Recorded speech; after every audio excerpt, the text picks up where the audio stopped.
Hello दोस्तों, मैं LPMS classes की तरफ से आप सभी लोगों का स्वागत करता हूं। दोस्तों, आज हम पढ़ेंगे अंतर्राष्ट्रीय संबंध में एक टॉपिक अंतर्राष्ट्रीय मुद्रा कोष, जिसको शॉर्ट में IMF कहते हैं। दोस्तों, अंतर्राष्ट्रीय मुद्रा कोष का परिचय। अंतर्राष्ट्रीय मुद्रा कोष की स्थापना 1995 में की गई।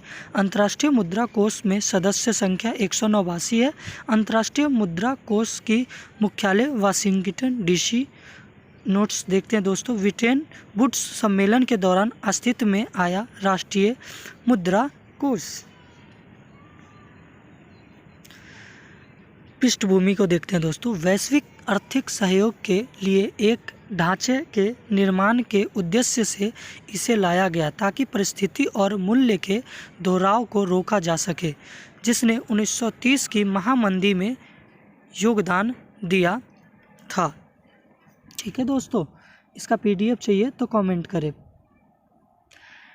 उद्देश्य देखते हैं दोस्तों। वैश्विक वित्तीय स्थिरता सुनिश्चित करना, वैश्विक मौद्रिक सहयोग को बढ़ावा देना, दुनिया भर में गरीबी कम करने का प्रयास, सतत आर्थिक विकास एवं उच्च रोजगार को बढ़ावा देना, विलियम स्थिरता को बढ़ावा देना, भुगतान संतुलन की समस्या को दूर करने का प्रयास करना, ये इसका उद्देश्य है। कार्य। IMF अंतर्राष्ट्रीय मौद्रिक प्रणाली की देखरेख करता है, जिसके अंतर्गत विनियम एवं अंतर्राष्ट्रीय भुगतान आते हैं। यह सदस्य देशों की आर्थिक और वित्तीय नीतियों पर नज़र बनाए रखता है। दोस्तों, ये इसका कार्य है। ऋण प्रदान करना।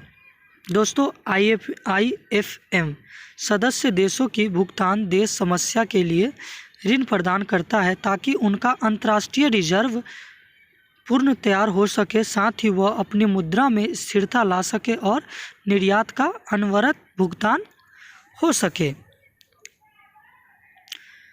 क्षमता। IMF तकनीकी सहायता एवं प्रशिक्षण द्वारा सदस्य देशों की क्षमता का विकास करता है ताकि आर्थिक नीतियों के निर्माण एवं क्रियान्वयन में मदद मिल सके। नोट्स। विकास बैंकों की तरह अंतर्राष्ट्रीय मुद्रा कोष विशेष प्रोजेक्ट्स के लिए ऋण प्रदान नहीं करता है।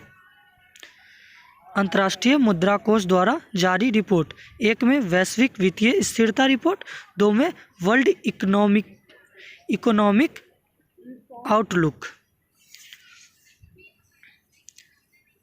दोस्तों, अंतर्राष्ट्रीय मुद्रा कोष का निर्माण। अंतर्राष्ट्रीय मुद्रा कोष के वित्तीय का प्रमुख स्रोत कोटा होता है। अंतर्राष्ट्रीय मुद्रा कोष के प्रत्येक सदस्य राष्ट्र को मुख्यतः विश्व अर्थव्यवस्था में उनकी सांख्यिकीय स्थिति के आधार पर कोटे का आवंटन किया जाता है। प्रत्येक सदस्य देश को अपने कोटे का 25% स्वर्ण तथा डॉलर के रूप में जमा करना होता है। कोटे का शेष धन यह अपनी करेंसी के रूप में जमा कर सकता है। सदस्य राष्ट्र के कोटे में परिवर्तन उनकी अर्थव्यवस्था के सुधार किया जाता है। कोटे की गणना। कोटे की गणना निम्न आधारों पर की जाती है। GDP का 50%, आर्थिक खुलापन 30%, आर्थिक परिवर्तनशीलता 15% और अंतर्राष्ट्रीय रिजर्व 5%। 14वीं कोटा समीक्षा 26 जनवरी 2016 के बाद सबसे बड़ा कोटा धारक USA और सबसे छोटा कोटा धारक तुलाऊ। नोट। 15वीं कोटा समीक्षा 1919 तक पूरी की जाएगी। विशेष आहरण अधिकार। IMR द्वारा प्रारंभ की गई रिजर्व मुद्रा, इसे 1959 में अपनाया गया। स्वर्ण और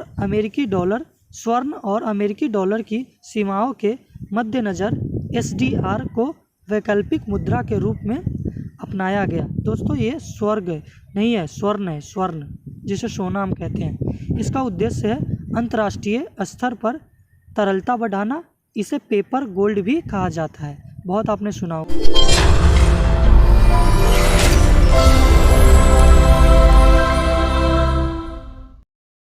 इस चैनल को लाइक करें, सब्सक्राइब करें और बेल आइकन को दबाएं।